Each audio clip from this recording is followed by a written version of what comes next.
This mobile station here across the street from the Beverly Center. And so Lil Durk was caught with an Apple Watch in jail and attempted to destroy it. Chicago rapper Lil Durk faces 3 new federal charges in connection to a deadly shooting in Los Angeles in August of 2022. The Grammy Award-winning rapper, whose legal name is Dirk Banks, is charged along with 5 alleged co-conspirators in a murder-for-hire plot. Prosecutors say he masterminded a plot to kill Chicago rapper Quando Rondo at a Los Angeles gas station, but Rondo's cousin was killed instead. According to the FBI, the hit was in retaliation for the murder of another Chicago rapper, King Von, in 2020. Lil Durk remains in federal custody in Miami, where he was arrested last month. Lil Durk is sitting inside a federal detention center in Los Angeles right now. Not a state prison, not a county jail, a federal facility, the Metropolitan Detention Center, MDC Los Angeles. And inside those walls, the man-born Dirk Derek Banks, the first Chicago drill rapper to ever win a Grammy, the same artist whose album still hit the top 3 on the Billboard 200 while he was already locked up, has been reduced the absolute minimum the federal government allows a person to have before they've even been convicted of anything. 23 hours a day, locked inside a cell barely large enough for a single bed, a toilet, and a sink. No commissary, no face-to-face visits, 1 phone call a month. Not 1 a day, not 1 a week, 1 call every 30 days for a man with 7 children. For a man with a wife. For somebody who has watched his trial get pushed back 4 different times and has now been sitting inside that building since October 2024, over a year and a half. No conviction, no trial, no verdict. And according to his lawyers, the reason he ended up in that situation was an Apple Watch. That's what the court filings claim. That's what allhiphop.com reported after reviewing the documents themselves. On August 29, 2025, Durk was placed in solitary confinement, the segregated housing unit, the SHU at MDC Los Angeles. Staff claimed he had contraband an Apple Watch with cellular capability. They also alleged he tried to destroy the watch when officers attempted to confiscate it, and from that moment, he was thrown in the hole. 131 straight days inside that box before his legal team finally got a court to even review what was happening to him. So Lil Durk was caught with an Apple Watch in jail and attempted to destroy, authorities say on Monday. The prosecution filed a motion to Durk's murder for hire case requesting an anonymous jury for the upcoming trial. The motion cites authorities finding out that Durk was in possession of an Apple Watch in August, a significant risk of witness tampering. And when the motion was finally filed in January 2026, his attorney Christy O'Connor wrote this in court documents. Word for word, the psychological toll of extended solitary confinement is well documented. Y'all, this man has not been convicted. He pleaded not guilty. Under the law, he is still considered innocent until proven guilty. And yet he spent 5 months in a box the size of a parking spot. That's how Lil Durk is reportedly being treated in prison. And we're only scratching the surface. To really understand what's happening to Durk inside that facility, we gotta understand how he ended up there and why the federal government is treating him this way. Go back to October 20th, 2024. Durk is performing at the United Center in Chicago for his birthday. The same arena Michael Jordan once played in, packed wall to wall. Lil Baby on stage with him. Sexy Red. Boss Man Glow. JT. He had just won a Grammy in February 2024 for Best Melodic Rap Performance for All My Life with J. Cole, becoming the first Chicago drill rapper to ever do it. He had a new album coming. His nonprofit Neighborhood Heroes was active in the Chicago community doing real work. Everything looked like it was moving upward. Then, 4 days later, October 24th, 2024, U.S. Marshals arrested Durk near Miami International Airport. Federal agents claimed he had booked international flights to Dubai and Switzerland. According to them, he was trying to flee. FBI Assistant Director in charge of the LA field office, Akil Davis, even went public with the statement. The apprehension of Mr. Banks, as he attempted to leave the United States, is once again proof that the FBI and our extraordinary partners have a long reach. No excuse can justify this violent act. The charges trace back to an August 19, 2022 shooting outside a gas station near the Beverly Center Mall in West Hollywood, Los Angeles. this mobile station here across the street from the Beverly Center, and we can tell you that they have a couple of suspects in custody right now. Reports of shots fired here, not clear as to whether... Quando Rondo-born Tiquian Terrell Bowman and his cousin Saviaya Lulpab Robinson, 24 years old, arrived in a black Cadillac Escalade. Gunmen suddenly opened fire. Rondo survived. Robinson was killed. Federal prosecutors allege that Durk is retaliation for the November 2020 killing of King Von in Atlanta, organized, financed, and directed 5 members of his Only the Family collective to travel from Chicago to Los Angeles to track down, stalk, and allegedly attempt to kill Quando, Rondo. Prosecutors also claim Durk promised those men lucrative music opportunities in exchange for participating. Durk was extradited from Florida to California in late November 2024 and placed inside the Metropolitan Detention Center in Los Angeles. He pleaded not guilty, and immediately the battle started. Not just the criminal case itself, but also the fight over how he would be treated while waiting for trial. Gang, let me break down what happened when Durk's legal team tried getting him released from that facility before trial, because the bond hearing saga alone tells you exactly how the federal government views this man. December 12, 2024 bond hearing number 1. His legal team assembled a massive package. $2.3 million in property. $1 million cash from Sony Music. Electronic monitoring, 2 4-hour private security surrender of every electronic device. They presented it all before U.S. Magistrate Judge Patricia Donahue in downtown Los Angeles. Everything laid out denied. The judge stated, "I find that there is no condition or combination of conditions that will reasonably assure the safety of the community." She pointed to the seriousness of the allegations and prosecutors' claims about his international travel plans. Before the hearing even started, a newly unsealed indictment dropped another major accusation, linking Durk to a separate January 2022 murder-for-hire case involving the killing of Stephen Mack, a Chicago man, the FBI, described as a leader within the Smashville faction of the Gangster Disciples. Prosecutors claim this was retaliation for the 2021 killing of Durk's brother D. Thang, born Dante Banks. Same federal statute, same overall argument, more allegations stacking on top. During that same hearing, prosecutors revealed another issue. Durk had allegedly been violating MDC rules almost immediately. Despite instructions prohibiting 3-way calls, a sealed exhibit claimed he repeatedly misused the prison phone system. Prosecutors alleged he used at least 13 different inmate phone accounts to place outside calls. 13. The judge said that behavior showed disregard for prison regulations. Durk's attorney Drew Findling argued back, saying using other inmates' phone accounts was common practice inside federal detention facilities, and there was no proof Durk was doing anything beyond contacting family. The judge still denied bond. And that was only the beginning. May 8, 2025 bond hearing number 2. By then, Durk's legal team had completely rebuilt the proposal. They hired AirC Group, a Beverly Hills licensed private security company, to provide 24/7 arm monitoring, not just reporting to Durk, but directly reporting to the court itself. Total bond package, more than $2 million, strict curfews, home confinement at a secured property, full surveillance systems installed on site. That same day, August 29th, Durk was transferred from general population into the segregated housing unit solitary confinement. Let me paint the picture exactly the way his attorney described it in court documents, because every word matters. Attorney Christy O'Connor wrote, "Lil Durk is confined to a very small jail cell, just large enough for a single bed, a toilet, and a sink. He has no access to commissary, only 1 phone call per month, and no in-person visits. The psychological toll of extended solitary confinement is well documented." Read that one more time. A cell barely large enough for a bed, a toilet, and a sink. 23 hours a day, locked down 1 hour outside the cell. No commissary, meaning no extra food, no outside hygiene products, just you and whatever the facility gives you. No visits from family or friends.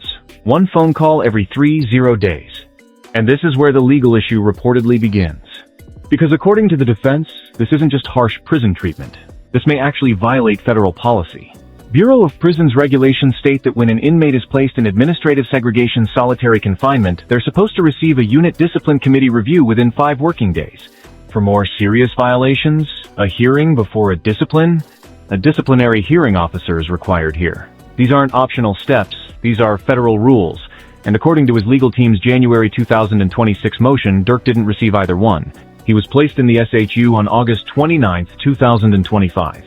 And by January 6, 2026, straight days later, he still hadn't been given the disciplinary review required under the Bureau of Prisons' own rulebook. But it doesn't stop there. It actually gets messier. The prison couldn't even keep its story consistent about why he was in there. Back in October 2025, an MDC attorney told defense counsel that Durk's celebrity status had nothing to do with his shoe placement. But just 2 months later, in December 2025, the warden told a completely different version. Now, the claim was that Durk was a threat to the general public because of the high-profile nature of his case and possible rule violations. So which one is it? The Apple Watch? His fame? The case itself?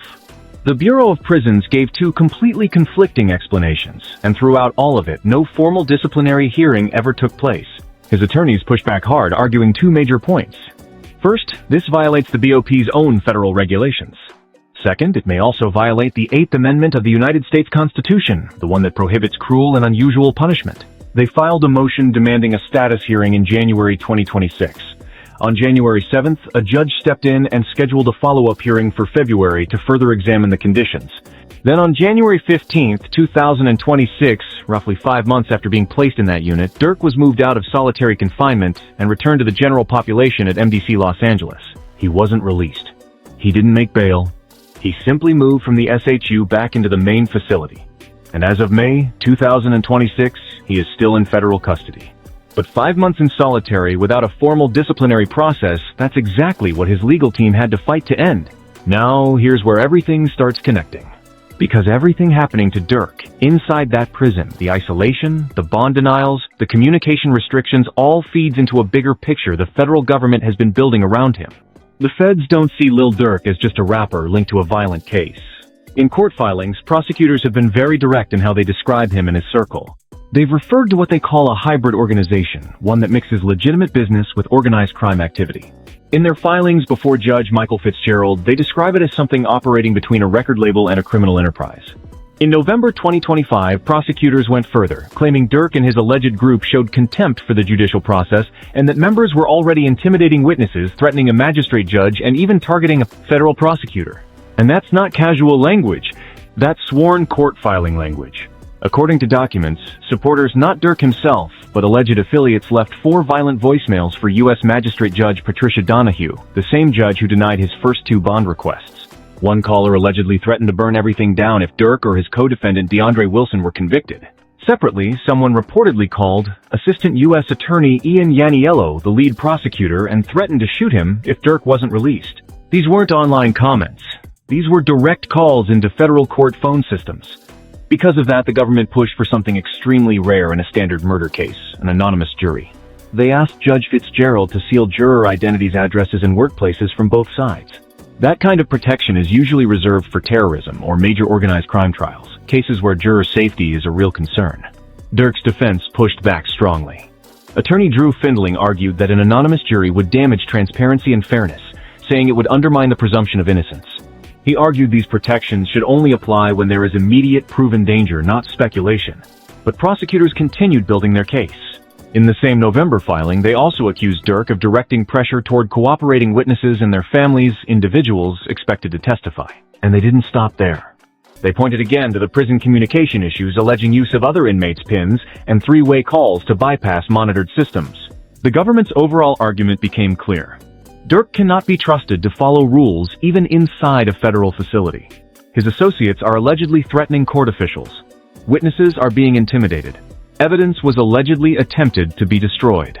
So, in their view, detention isn't optional, it's necessary. And they even argued the trial needs maximum protection, including an anonymous jury. Durk's defense, however, calls it something else, entirely a narrative built from scattered incidents that don't hold up as a full picture. They emphasize he has no prior federal criminal record and that much of the lyrical evidence was already dismissed. At one point, defense attorney Drew Findling pointed to just one remaining message in the indictment, a text from August 18, 2022, where Durk allegedly said, "Don't book no flights under no names involved with me." Prosecutors say that shows concealment. The defense says it proves nothing on its own. But here's the real point: none of this exists in isolation. Every incident inside MDC Los Angeles, the Apple Watch, the phone violations, the communication allegations has been used by prosecutors to argue one thing: that Durk cannot be trusted to follow rules under any circumstances. And each of those incidents has directly impacted his conditions inside the facility. Phone issues affected bond. The Apple Watch situation led to months in solitary. and together they shaped how he's being held right now. As of now, he remains in general population at MDC Los Angeles, with trial currently set for August 25th, 2026. And through all of it, something else has been unfolding quietly. Because inside that same system, Durk has been sending messages out that reflect a very different angle of this experience. In January 2026, still in solitary, he posted a black screen story on Instagram that simply read, "Crazy how you got to wait until it's dark out to see who really with you." No music, no caption, just that line. And that hit differently, because it wasn't just about the case. It was about isolation, loyalty, and who stays when everything else disappears. His longtime DJ Maurice, DJ Rahees Davis, later spoke about the absence, saying it created a real void in the community, one that went beyond music. By March 2026, after being back in general population for a while, Durk posted a voice message to supporters. And what he said there gave a rare glimpse into his mindset.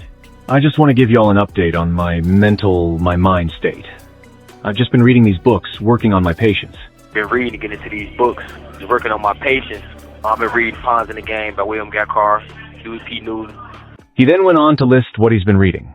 Fred Hampton, Elaine Brown, Q.P. Newton revolutionaries, he called them. People who went through the system, who stood for something a lot of folks either don't know anymore or have simply forgotten. Fred Hampton, Elaine Brown, just all the revolutionaries, who've been through something and stand for something that a lot of people don't know of or forgot about. He also brought up Pawns in the Game by William Guy Carr, a book that breaks down glow. And remember, this man is sitting in a federal prison facing a potential life sentence studying the Black Panther Party and geopolitical theory at the same time. But then he said the line that really stopped people in their tracks. "It's just been sitting on my heart lately, bro. I want to save the generation. Save these kids. I'm just tired of being a pawn for the culture. Entertaining and being ignorant. Tired of being a pawn for the culture." It's just been sitting on my heart lately to just save the generation, bro. Save these kids. They don't deserve it. I'm just tired of being a pawn for the culture. Think about what that actually means coming from him. This is a man who built his entire identity off the streets of Inglewood, Chicago, one of the most dangerous zip codes in the country. A rapper who built his name on pain, loss, and survival because that was his real life. He lost King Von, his closest creative partner, in 2020. He lost his own brother D-Fang in 2021. He lost multiple friends and affiliates to gun violence throughout his entire career. He turned all of that into music. A label, a Grammy, and the federal government is now using that same music in court to argue he's the head of a criminal enterprise. And now, sitting in a federal detention center, he's saying he doesn't want to be that anymore. He said, "We gotta be their heroes," speaking about the kids. He also referenced Jay-Z's legal situation and how fans still turned on him, and even brought up the Drake and Kendrick beef as an example of what the culture has become. This doesn't feel like performance.